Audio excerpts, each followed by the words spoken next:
Bienvenue à tous dans notre école du ministère par vidéo Maurice Céruleau Francophonie.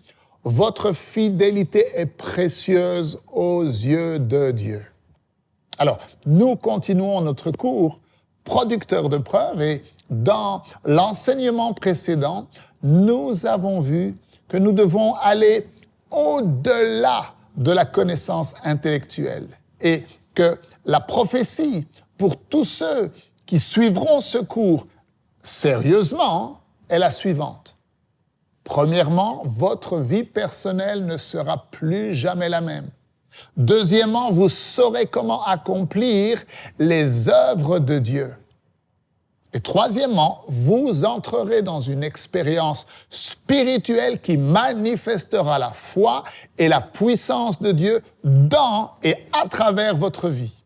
Alors, dans l'enseignement d'aujourd'hui, nous allons voir comment redéfinir qui est véritablement un serviteur de Dieu. Ouvrez grand votre esprit et on se retrouve juste après.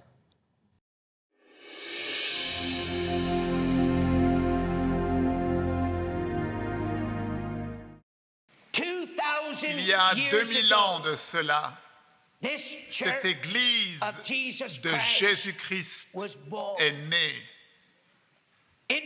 Elle n'est pas née faible, elle n'est pas née anémiée, elle n'est pas née charnelle et elle n'est pas née sans puissance. Il y a 2000 ans de cela, lorsque cette Église de Jésus-Christ est née, elle est née avec une caractéristique divine unique. Et avec cette caractéristique qui a donné naissance à l'Église primitive, quelque chose s'est produit. L'Église de Jésus-Christ, au cours des 2 premiers siècles, entre le premier et le 2e siècle, l'Église de Jésus-Christ a été capable d'atteindre le monde connu de l'époque. Le saviez-vous? Chaque gouvernement, chaque dirigeant, chaque roi et royaume ont été christianisés. Alors, je n'ai pas dit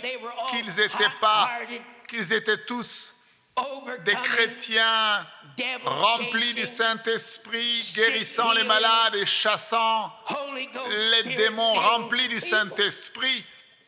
Combien d'entre vous savez que lorsque nous regardons l'Église aujourd'hui, nous ne voyons pas cela non plus? Tous ceux qui sont sous la bannière du christianisme. Mais si nous considérons cela dans son ensemble, le monde entier était devenu ce qu'on appelle christianisé. Maintenant, l'Église a atteint le monde connu de l'époque, pas avec de grandes prédications, pas avec une langue habile, mais l'Église de Jésus-Christ a atteint le monde connu de l'époque parce qu'elle était née avec une caractéristique unique. Alors nous avons une compréhension de ce que sont les prédicateurs aujourd'hui. Quelqu'un qui va à l'école biblique ou quelqu'un qui suit un séminaire théologique. Et lorsqu'ils sortent de cette école, ils sont ordonnés par une dénomination.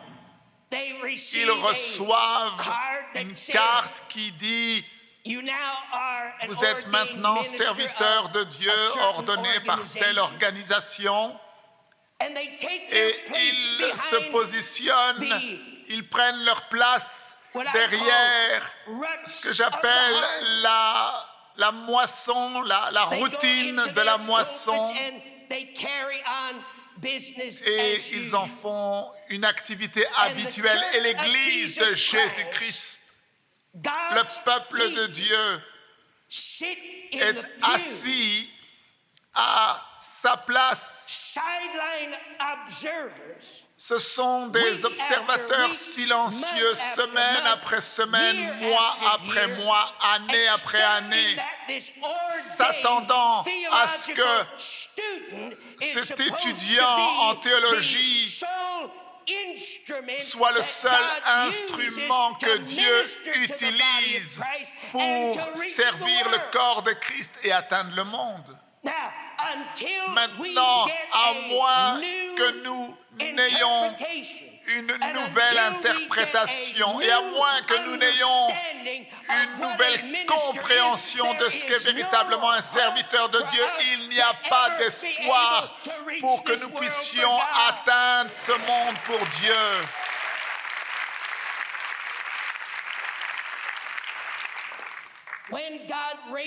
Lorsque Dieu a suscité l'école du ministère, il avait un but. Rappelez-vous, le Dieu que vous et moi servons est un Dieu de but. C'est un Dieu de plan.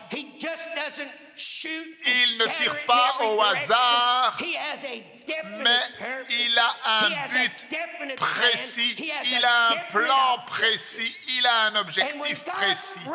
Et lorsque Dieu nous a suscité l'école du ministère Maurice Cerullo, il avait un but. L'un des buts que Dieu avait était d'utiliser ce ministère, d'utiliser cette école pour redéfinir ce qu'est véritablement et réinterpréter ce qu'est véritablement est un serviteur de Dieu.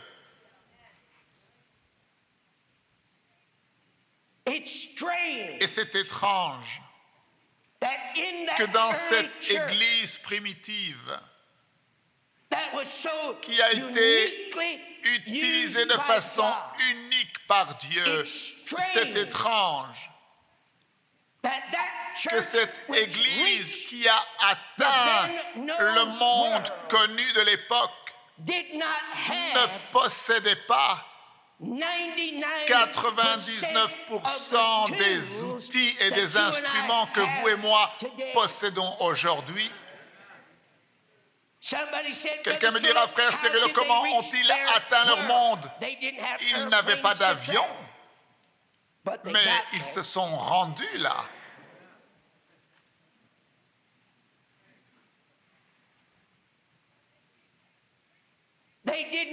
Ils n'avaient pas d'imprimerie pour imprimer leurs sermons, mais ils ont atteint le monde avec le message de Jésus-Christ.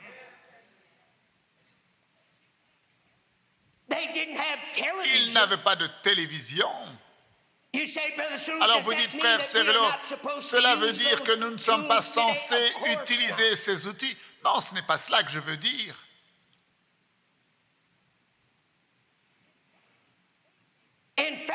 En fait, ils n'avaient même pas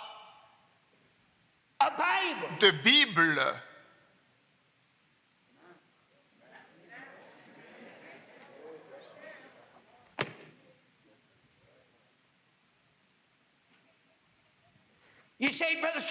Vous dites, frère Cerullo, que veux-tu nous dire? Je te dis que si nous voulons atteindre le monde, il va falloir que Dieu nous donne une percée dans la définition de ce qu'est véritablement un serviteur de Dieu, parce que je vais te dire aujourd'hui, et que l'on enregistre mes paroles, nous ne pourrons jamais atteindre le monde depuis derrière le pupitre ou de ce qu'on appelle la chair sacrée.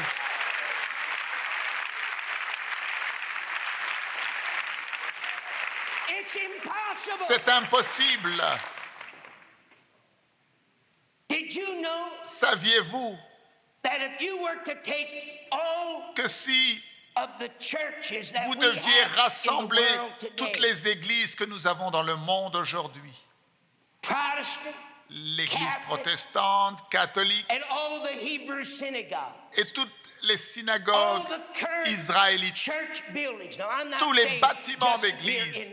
Alors, je ne parle pas seulement ici en Amérique du Nord, je dis dans le monde entier.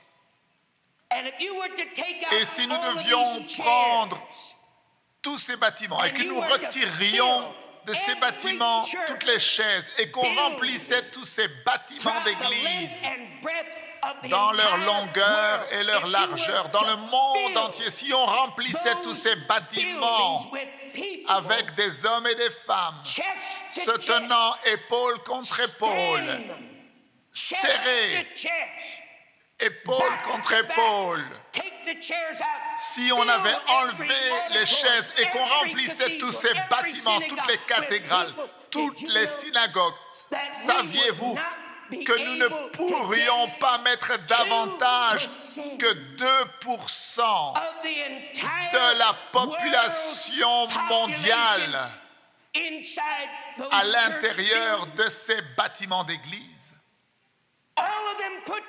Tous les bâtiments mis ensemble, protestants, catholiques,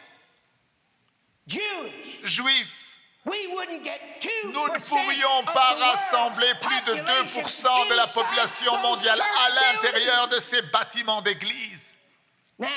Alors maintenant, dites-moi, comment allons-nous atteindre le monde pour Dieu depuis l'intérieur des bâtiments d'église? Saviez-vous que lorsque vous et moi nous sommes assis ici dans cette réunion d'école du ministère, que la moitié de la population mondiale n'a jamais entendu une seule fois le nom Jésus? Le saviez-vous? Je n'ai pas dit qu'ils ont rejeté Jésus. Je n'ai pas dit qu'ils se sont détournés de Jésus. Je dis que la moitié de la population mondiale n'a jamais entendu une seule fois le nom Jésus. Écoutez le frère Cirillo bien-aimé, quelque chose ne va pas. Quelque chose ne va définitivement pas. Et il est temps que l'Église de Jésus-Christ fasse tomber le masque et découvre ce qui ne va pas. Comment est-ce que l'Église primitive, sans avion, sans imprimerie, sans la parole écrite de Dieu, comment ont-ils pu atteindre le monde connu de l'époque? Et 2000 ans plus tard, après la mort de Jésus-Christ, la moitié du monde n'a pas encore entendu une seule fois le nom Jésus.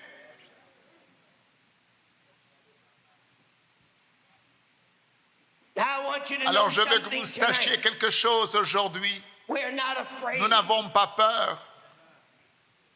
Vous m'entendez? Vous dites, frère Cirillo, n'as-tu pas peur de ce que tu vas découvrir si tu fais tomber le masque? Non, pas du tout. Je vais te dire pourquoi nous n'avons pas peur. Parce que nous pouvons faire face à toutes ces choses. Nous n'avons pas besoin d'avoir peur, mon frère, parce qu'il est temps d'arrêter de cacher ces choses en dessous du tapis.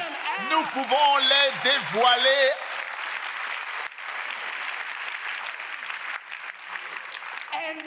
Et nous pouvons leur faire face, mon frère, peu importe ce qu'ils sont. Pourquoi pouvons-nous? Eh bien, parce que nous leur faisons face, non pas dans notre propre force, nous leur faisons face dans le nom qui est élevé au-dessus de tous les noms, Jésus-Christ, le Fils du Dieu vivant. Dieu a utilisé l'Église primitive pour atteindre le monde connu de l'époque parce qu'elle avait un ingrédient unique, une caractéristique unique. Elle avait un ingrédient, et cet ingrédient et cette caractéristique leur ont donné une capacité divine par laquelle ils ont pu aller et atteindre le monde connu de l'époque. Pour notre Seigneur Jésus-Christ. Et ce n'est pas 12 hommes qui l'ont fait.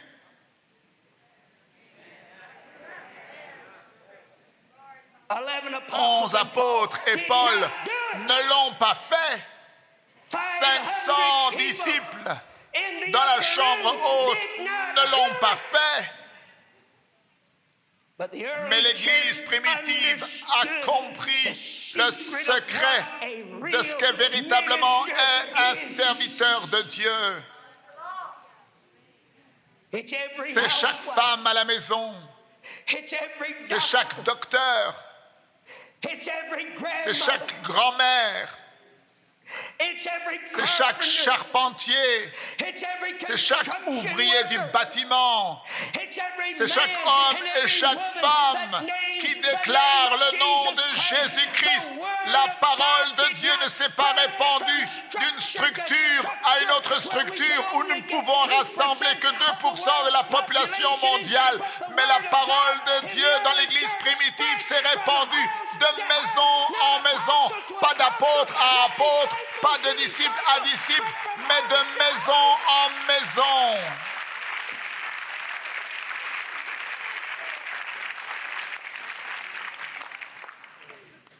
Voilà pourquoi Dieu vous a fait venir ici de votre sphère d'influence, peu importe qui vous êtes, peu importe ce que vous êtes. Dieu vous a fait venir ici pour un but divin. Nous ne pourrons jamais atteindre le monde avec uniquement des prédications dans l'Église. Nous ne pourrons jamais atteindre le monde depuis l'intérieur de l'Église. Il y a un monde qui se meurt dehors. Il y a un monde qui n'a jamais entendu une seule fois le nom Jésus. Et c'est notre responsabilité de l'atteindre. Nous devons redéfinir ce qu'est véritablement un serviteur de Dieu. Les serviteurs de Dieu ne sont pas uniquement les apôtres, les prophètes, les pasteurs, les évangélistes et les enseignants. Non, chacun d'entre vous, vous êtes serviteur de Dieu à plein temps. Et c'est le secret que l'Église primitive avait compris. S'il vous plaît, dites avec moi ces paroles. Seigneur, donne-moi la révélation de ce qu'est véritablement un serviteur de Dieu. Seigneur, donne-moi la révélation que je suis un serviteur de Dieu à plein temps. Amen. Alors, je sais que beaucoup d'entre vous, vous êtes remués à l'intérieur de vous. Je vous encourage à réécouter le message aujourd'hui et je vous dis à demain. Ne manquez surtout pas la suite de cet enseignement. Merci de partager et de parler autour de vous des vidéos qui sont disponibles sur Maurice Cérulo Francophonie. Que Dieu vous bénisse. Et n'oubliez pas, la francophonie appartient à Jésus. À très bientôt pour un prochain enseignement avec le Dr Cérulo. La francophonie appartient à Jésus. Pour toute information, rendez-vous sur www.mcwe.fr.